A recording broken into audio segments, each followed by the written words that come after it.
जय श्री राम। नमस्कार, स्वागत, अभिनंदन।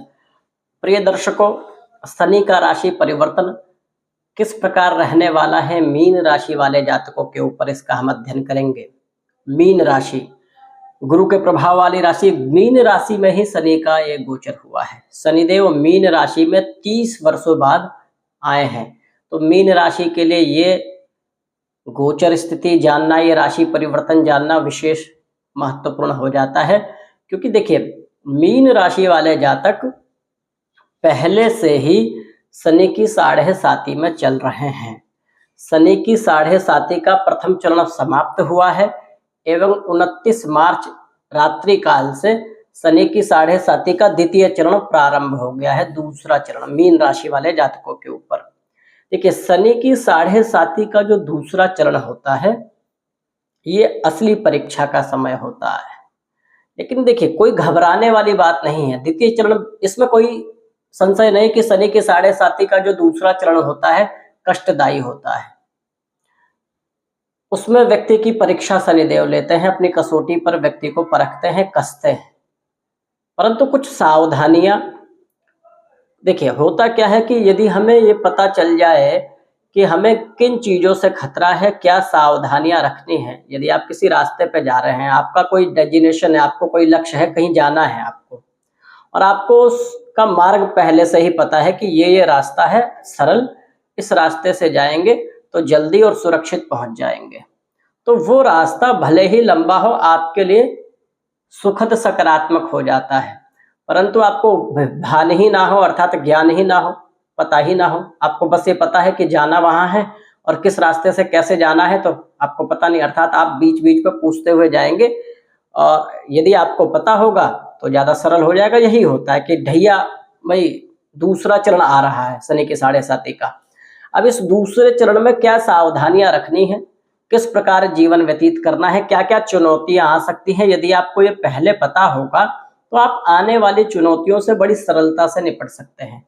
जैसे रण में, युद्ध में आपको अपने शत्रु की सारी चीजें पता चल जावे तो आप रण को आसानी से, युद्ध को जीत सकते हैं। उसी प्रकार हमारे जीवन में भी जब हमको ये पता चल जाता है कि किस क्षेत्र में चुनौतियां आ सकती हैं और क्या सावधानियां हमको रखनी है, तो जीवन जीने का मार्ग सरल हो जाता है मित्रों।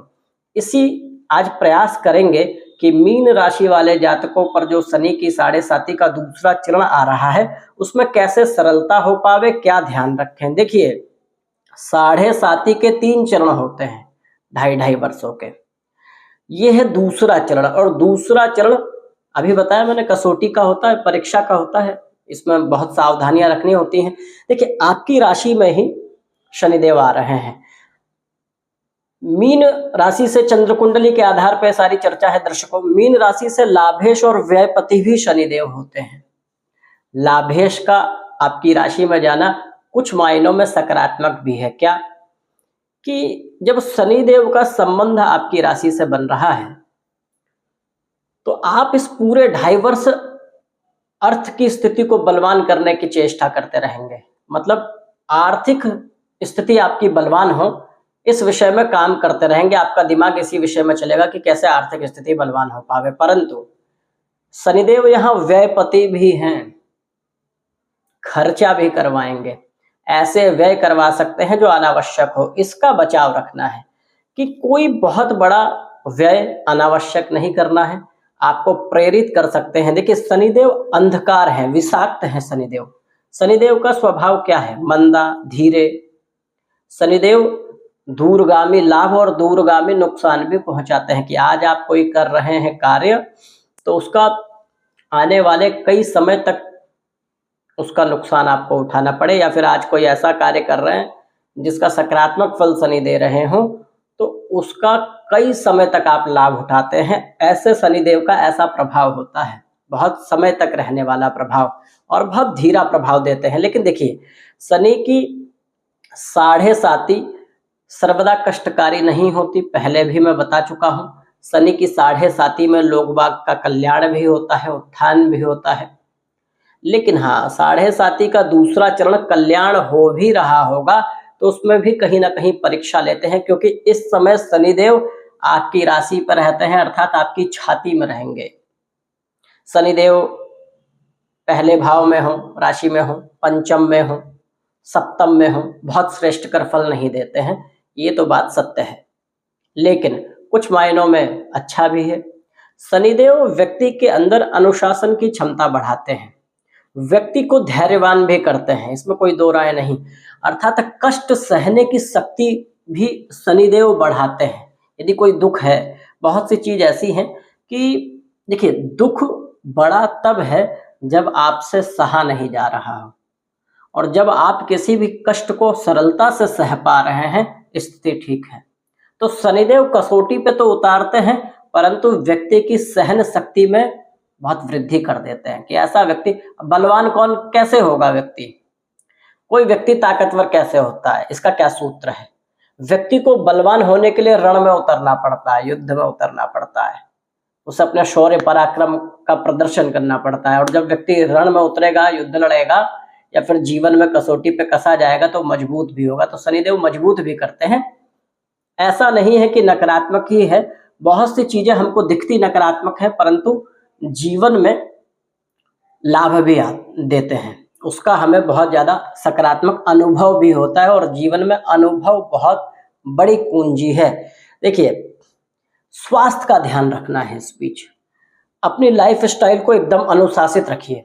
शनि के कुप्रभाव से बचना है, दुष्प्रभाव से बचना है, तो अनुशासन देते हैं, धैर्य देते हैं, लेकिन एक चीज और है, चीजों को विलंबित भी बहुत कर देते हैं शनिदेव। अर्थात जो चीजें आज आपको चाहिए वो आपको देंगे तो, परंतु बाद में जब उसका औचित्य नहीं रह जाएगा, ऐसी चीजें करते हैं। अच्छा, ऐसे व्यक्ति का स्वभाव विलंबित बना देते हैं। अर्थात चीजें हैं, आप कर सकते हैं, लेकिन आप खुद से टालते जाएंगे कि नहीं ठीक है बाद में, ये घातक सिद्ध हो सकता है। शनिदेव जब आपके दूसरे चरण में आ रहे हैं आपकी राशि में, तो इस बात का आप मीन राशि वाले हमारे जातक जरूर ध्यान दें कि आप अपनी योजनाओं को यदि भविष्य से पटालते हैं तो आपके लिए घातक होगा। आप जब 2-2.5 वर्ष बाद इस समय को देखेंगे तो आप पाएंगे कि आप ये कार्य अगर उस समय करते तो कल्याणकारी होते। ये स्थिति शनिदेव देते हैं आपकी राशि में। आलस से बढ़ा देंगे, आलस की प्रवृत्ति बढ़ाएंगे, विलंबित करेंगे कार्य, व्यक्ति विलंबित करेगा। देखिए, यहाँ शनि की दृष्टि, शनि की 3 दृष्टियां होती हैं, तीसरी, 7वीं और 10वीं दृष्टि से शनिदेव देखते हैं। और शनिदेव की दृष्टि कहीं ना कहीं कुछ मायनों में नकारात्मक होती है। शनि की दृष्टि यहाँ पराक्रम भाव पे है। क्यों अच्छा नहीं है राशि में शनि, समझिए। शनि की तीसरी दृष्टि, पहली जो दृष्टि होती है, तीसरी दृष्टि से शनि देखते हैं, पराक्रम पे देखेंगे। पराक्रम, शौर्य, व्यक्ति की मेहनत करने की क्षमता बिल्कुल प्रभावित करेंगे। यदि आप इस प्रभाव से बच जाते हैं तो निसंदेह पार पा जाएंगे। अर्थात आलस से बढ़ा देंगे। भाई, आपकी राशि में शनिदेव हैं, काम को टालेंगे। आप शनि तीसरी दृष्टि से आपके पराक्रम को देखेंगे तो दोनों एक हो गया। जब आप काम टालेंगे तो पराक्रम नहीं कर पाएंगे, मेहनत नहीं कर पाएंगे। और जब मेहनत आप करेंगे नहीं तो आपको सुखद सकारात्मक फल मिलेगा कैसे? शनिदेव का सूत्र है, कर्म फलदाता है शनिदेव। जितनी आप मेहनत करेंगे उतना फल देंगे। परंतु शनिदेव का यही विपरीत प्रभाव है। जब नकारात्मक प्रभाव देते हैं तो व्यक्ति को मेहनत ही नहीं करने देते, व्यक्ति का मन ही विषाक्त कर देते हैं, अंधकार कर देते हैं।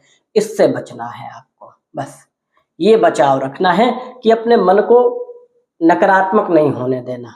और शनि जब आपकी राशि में बैठेंगे तो स्थिति सोचने समझने की जो एक तीव्र बुद्धि भी क्षण हो जाती है। तो बहुत तेजस्वी आप हैं, परंतु ऐसी स्थिति आ जावे कि आप खुद ये आभास करें कि जो तीव्र बुद्धि आपकी थी वो गायब हो गई कहीं। उपाय मैं आपको बताऊंगा, सरल उपाय है। उपाय को नियमित आप करते हैं तो निसंदेह आपको लाभ मिलेगा। इन सारी स्थितियों से आपको सकारात्मक लाभ मिलेगा। देखिए, सप्तम दृष्टि आपके दाम्पत्य पे है।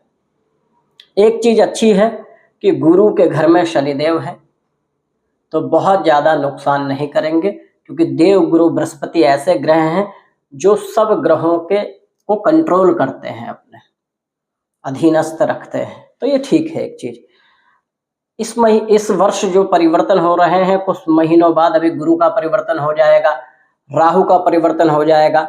देखिए, यहाँ एक चीज का और ध्यान देना है। कुछ समय तक 17 मई तक आपको शनि और राहु एक साथ रहेंगे।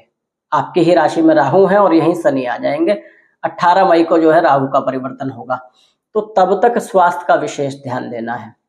वाद विवाद में उलझना नहीं। कभी कभी द्वादश भाव के शनि जब जो है आपकी राशि में आते हैं तो कोर्ट कचहरी न्याय प्रक्रिया से भी गुजरवाते हैं, तो ध्यान दीजिए थोड़ा सा, इन सब चीजों का बचाव आपको रखना है। दाम्पत्य जीवन में सरल स्थिति बनाए रखनी है। क्या उपाय करना चाहिए आपको? आपको प्रति शनिवार 800 ग्राम काले तिल, 800 ग्राम खड़ी सरसों, दोनों का दान कीजिए। दोनों को काले कपड़े में बांध लीजिए और किसी देवालय में शनिदेव के मंदिर पर दान कीजिए। काली गैया की, आप पूरी काली हो, काली गैया की सेवा कीजिए। शनिवार को रोटी में सरसों का तेल लगाकर उनको ग्रहण करावें, उनको देवें। इससे भी शनिदेव के कुप्रभाव से आप बचे रहेंगे। शनिवार के दिन, प्रतिदिन भी कर सकते हैं परंतु शनिवार को तो अवश्य ही करें। शनिवार के दिन गोधूली में सूर्यास्त के बाद पीपल के वृक्ष के नीचे सरसों के तेल का दिया जलाएं, शनि चालीसा का पाठ करें, शनि के बीज मंत्र का जप करें। इससे भी शनिदेव के कुप्रभाव से आप बचे रहेंगे। मित्रों देखिए, शनि की 7.5 कल्याण भी करती है। यदि आपकी लग्न कुंडली में, एक बार लग्न कुंडली का भी अध्ययन करवाइए कि आपकी लग्न कुंडली में शनि किस प्रकार है। यदि अच्छी स्थिति में है तो कभी कभी शनि सब कुछ देने लगते हैं, तो इसका भी अध्ययन आवश्यक है। ये कुछ बचाव करने आपको जरूरी है। अपने व्यवहार में, अपने स्वभाव में, अपने स्वास्थ्य का ध्यान रखना है, पराक्रम करते रहना है। आलस्य बढ़ाएंगे शनिदेव, आलस्य को कम करना है, आलस्य पे विजय प्राप्त करनी है। व्यक्ति महान, देखिए कोई भी व्यक्ति ऊंचाई पर तब जा पाया है जब उसने अपने अवगुणों पर विजय प्राप्त की है। देखिए भगवान श्री राम, भगवान राम इसलिए भी थे क्योंकि भगवान राम ने अपने क्रोध पर विजय प्राप्त कर रखी थी, दूसरे के क्रोध पर नहीं, अपने स्वयं के क्रोध पर। भगवान लक्ष्मण ने अपनी निद्रा पर विजय प्राप्त कर रखी थी। मतलब अपने अवगुणों पर यदि आप विजय प्राप्त कर लेते हैं तो ये ध्यान दे लीजिए कि ये ग्रह आपके नकारात्मक स्थिति नहीं ला सकते, या फिर आपको जो नकारात्मकता आनी है, यदि 100% कहीं नकारात्मक दे रहे हैं फल, तो उसका अंश फल दे के चले जाएं, यदि आप नियंत्रण अपने ऊपर रख लें। ये कुछ सरल उपाय हमने बताए हैं मित्रों, करते रहें। ये हमारा ज्योतिषीय आध्यात्मिक चैनल है, आप हमारे चैनल को सब्सक्राइब करें। वीडियो अच्छी लगती हो तो लाइक करें एवं शेयर करें। अभी के लिए धन्यवाद।